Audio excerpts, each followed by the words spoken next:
Suppose Chopin hadn't written the continuation of the passage in the piece. He left the rest up to us. We can resolve it to 3 major and 6 minor keys. What if I go to a completely different mode right after the passage? Do you agree that this approach gives more choices and is more advantageous for composing the melody line?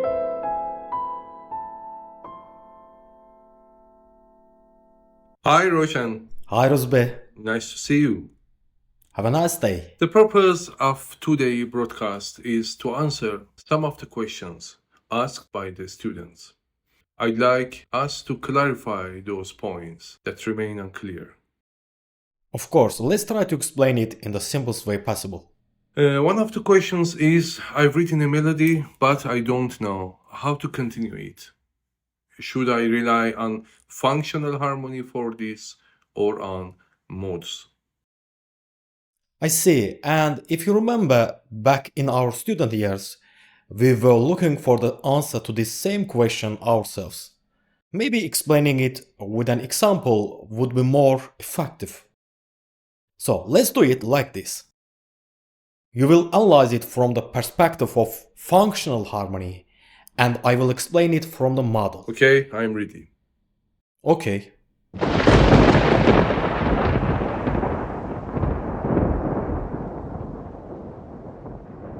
It's obvious that everyone has listened to this piece and has some familiarity with it. So I'll go straight to the key points. As you know, the piece is in C# minor key. The first chord in this section is built on the tonic, which we'll mark with a Roman numeral. The next chord is a half diminished chord, built on the second degree, which belongs to the subdominant family, and is often used to make the subdominant chord sound more melancholic. Since the composer uses this chord in certain version, we add a 2 next to the Roman numeral. After that, the harmony back to the C# minor chord. In the third bar, Sorry, maybe you could let me speak suddenly, too? of course, Thank you. First, let me point out that if we are analyzing a piece from a modal perspective, then we must consider both lines together, the melody and the harmony. This is exactly one of the things that annoys me about functional analysis. Why is the melodic line ignored? Does a pianist play with only one hand? So, who is supposed to explain the melody? And yet, the melody is the most important element of all. I agree. Melody and harmony are two sides of the same coin. It is not possible to get a complete understanding of harmony without considering the melody. Absolutely. When we analyze a piece from a modal perspective, we have to consider both lines, the melody and the harmony. In the first bar, I agree with you. The left hand harmony gives us C#, E, G#, while the right hand melody only shows G#.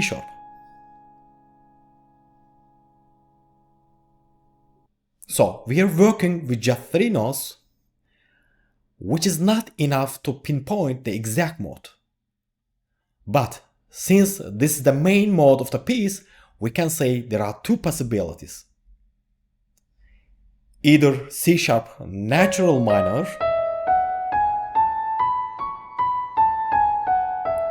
or C# harmonic minor.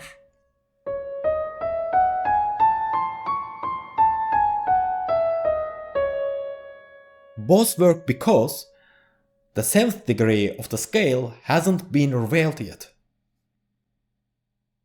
Now, let's move on to the second part of the bar. Here's what I want you to notice. Early, when you analyze this, you treated the half diminished chord here as a part of C# minor, basically as a supertonic chord. But the composer actually does something different. By changing the harmony, he takes us into a darker, sad, and more unexpected space. Notice he could have used the C-sharp minor chord again here.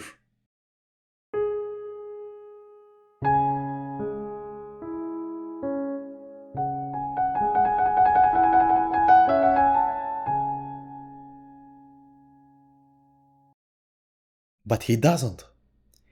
He shows each one as a separate chord.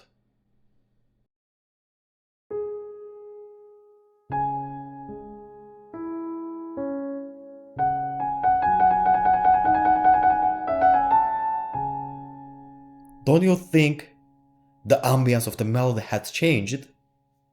I agree. Alright, that's why I'm marking this section as D-sharp Locrian. Then we return again to C-sharp minor. Rozbe, now it's your turn. Alright. In the third bar, suddenly, the C-sharp minor chord alternates with a C-sharp dominant Wait. This is my favorite moment. So, how are you going to explain this? Because this chord is not in the C-sharp minor scale. Yes. So, to understand to the functional role of this chord, we need to look at what happens in the next one. In the harmony of the fourth bar, an F-sharp minor chord is used. This means that the chord given just before, it is the dominant of F-sharp minor, presented in the form of a seventh chord. In other words, to move smoothly to F-sharp minor, the composer first uses its dominant seventh chord, which strengthens the resolution F-sharp minor. Since this chord is a dominant seventh chord on its own, we mark it with the Roman numeral 5 and Arabic numeral 7. So, in conclusion, we can say that here there is a modulation toward F-sharp minor. I completely understand you. But I have two questions. My first question is, there is a melody line above and it's built on a new mode. Why did you ignore it? No, it hasn't been overlooked. We considered it as part of the F-sharp minor harmonic scale. It's just that while the melody moves through F-sharp minor harmonic scale, we first play the C-sharp dominant seventh chord from the scale, followed by the tonic chord. So, what is the problem here? No problem. In fact, that's true. It is just that thinking of the third and fourth bars as belonging to the same mode limits creative possibilities. What I mean is this. My first objection is when analyzing any composition, why do we only make assumptions based on major and minor scales? Other modes are treated as if they don't exist.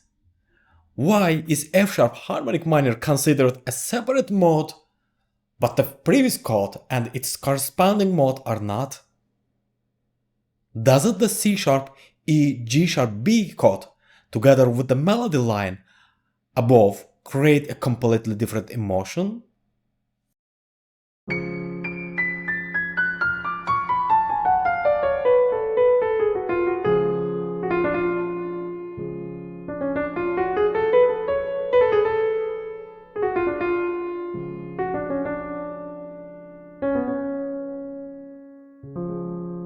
If it doesn't, then why do these modes exist at all? I suggest that we treat this section as a separate mode as well. This is a C-sharp dominant Frisian.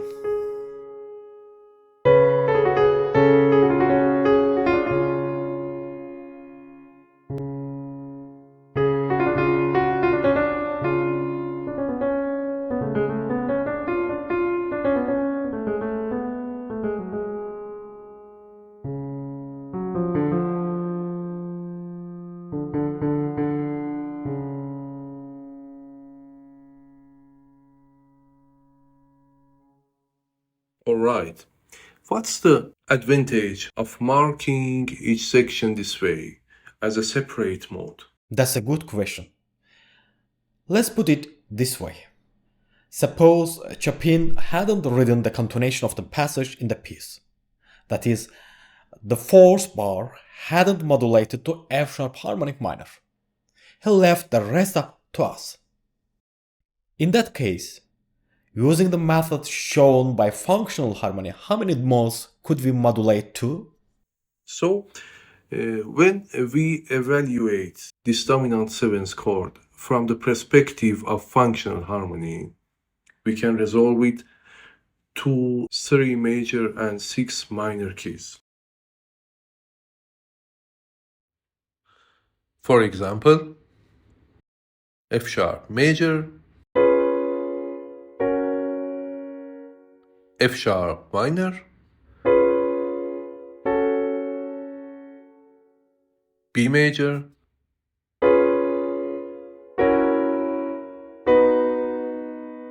B minor,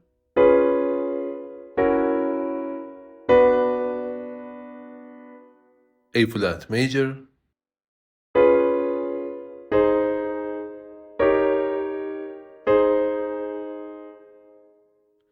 E flat minor,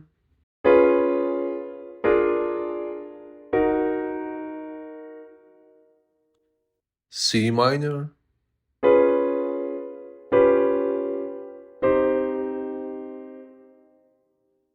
F minor,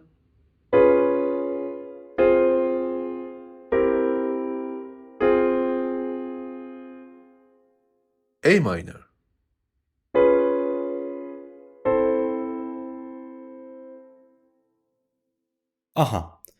So we can go to a total of 9 keys? Yes, we can do these things by knowing what function the base of the chord has in a scale. Of course, this can be explained in more detail.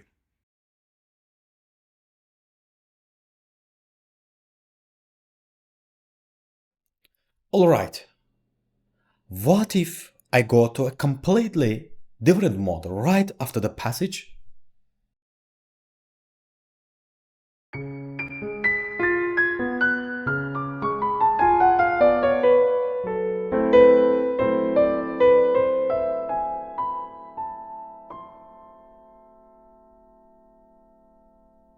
Of course, since we have already heard the melody in Chopin's version, this mode might feel a bit unusual to you.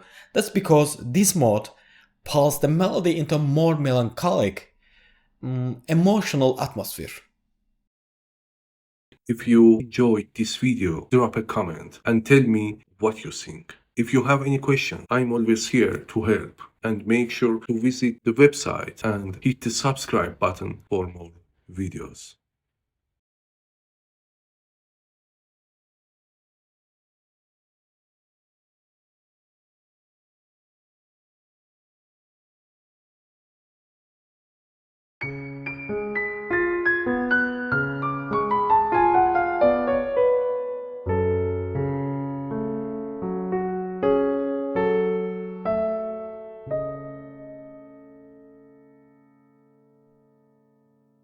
Do you agree that this approach gives more choices and is more advantageous for composing the melody line? In fact, later in this piece, there are touches of some very interesting modes. Now, choose which approach would give you more freedom and options in composition.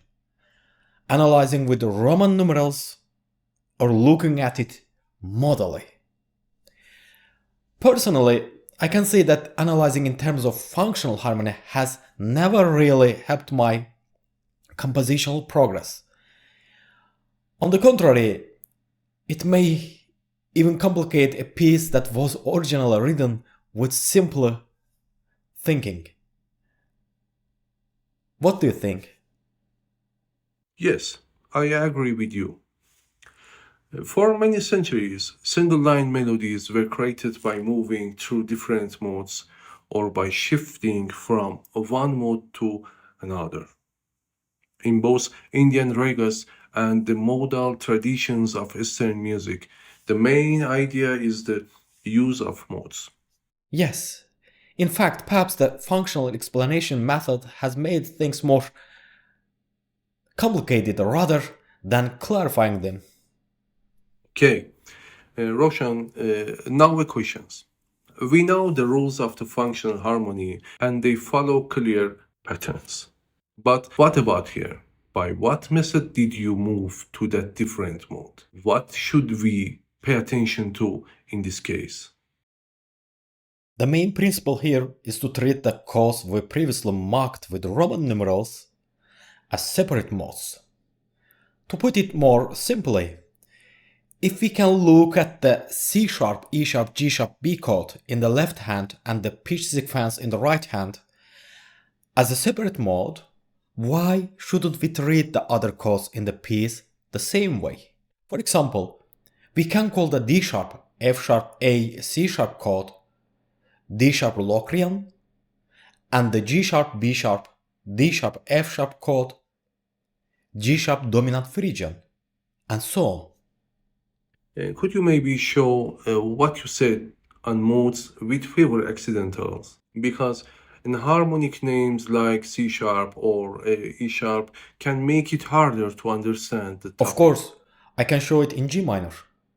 At least it's easier to understand. So the next questions is, if we start the melody in G minor, which modes can we touch later?